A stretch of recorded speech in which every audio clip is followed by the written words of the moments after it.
இன்றைய புனிதர் அறிவோம். ஜனவரி 17. புனித வனத்து அந்தோணியார், துறவு வாழ்வின் தந்தை. நிறைவுள்ளவராக விரும்பினால் நீர் போய் உன் உடைமைகளையெல்லாம் விற்று ஏழைகளுக்கு கொடும். அப்பொழுது விண்ணகத்தில் நீர் செல்வராயிருப்பீர்.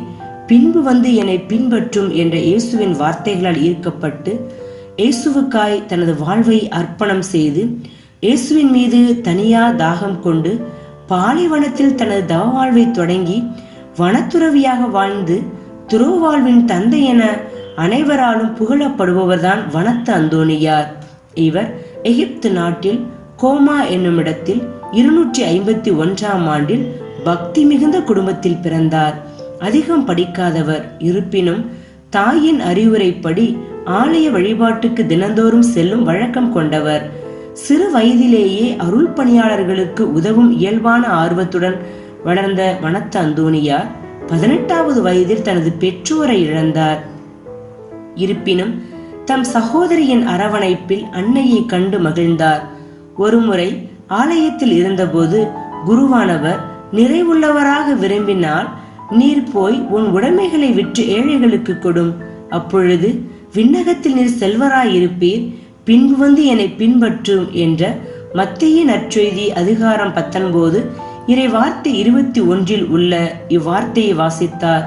இந்த வார்த்தையால் தொடப்பட்ட அந்தோணியார் இறைவனிடம் தொடர்ந்து ஜெபித்தார். பிறகு தனது வீட்டிற்கு வந்து தன் நிலப்புலன்கள் அனைத்தையும் விற்று ஏழைகளுக்கு கொடுத்தார். பெண்களுக்காக கண்ணீர் மடங்கள் இல்லாத காலம். இருப்பினும் கண்ணீர்கள் தனியாக இல்லங்களில் சேர்ந்து வாழும் முறை அங்கு இருந்தது. அங்கே தனது சகோதரியை விட்டுவிட்டு தானும் துறவு வாழ்வு வாழ ஆரம்பித்தார் அந்தோணியார்.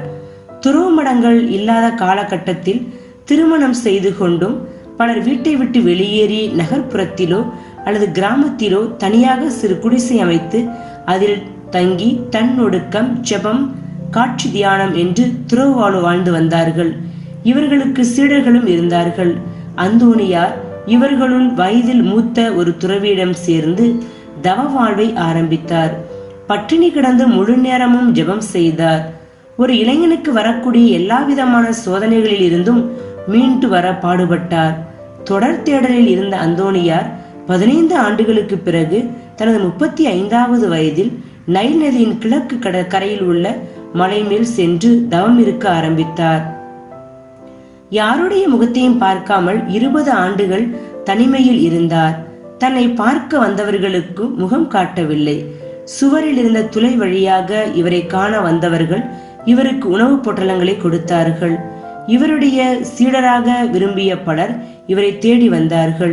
மலையை சுற்றி குடிசைகள் அமைத்து தங்கினார்கள். தங்களை வழிநடத்த வருமாறு தொடர்ந்து கேட்டுக்கொண்டே இருந்தார்கள். அவர்களிடம் எல்லாவற்றையும் விட கிறிஸ்துவின் மீது முழுமையான அன்பு செலுத்துங்கள் என்று கூறினார். சீடர்கள் கேட்டுக்கொண்டதால் அவர்களின் அன்பு குரலுக்கு செவிமடுத்து அவர்களுக்காக 305ஆம் ஆண்டில் முதல் துறவு மடத்தை ஆரம்பித்தார். தன்னை பின்பற்றியவர்கள் கிறிஸ்துவின் உண்மை சீடர்களாக வாழ வழிகாட்டினார்.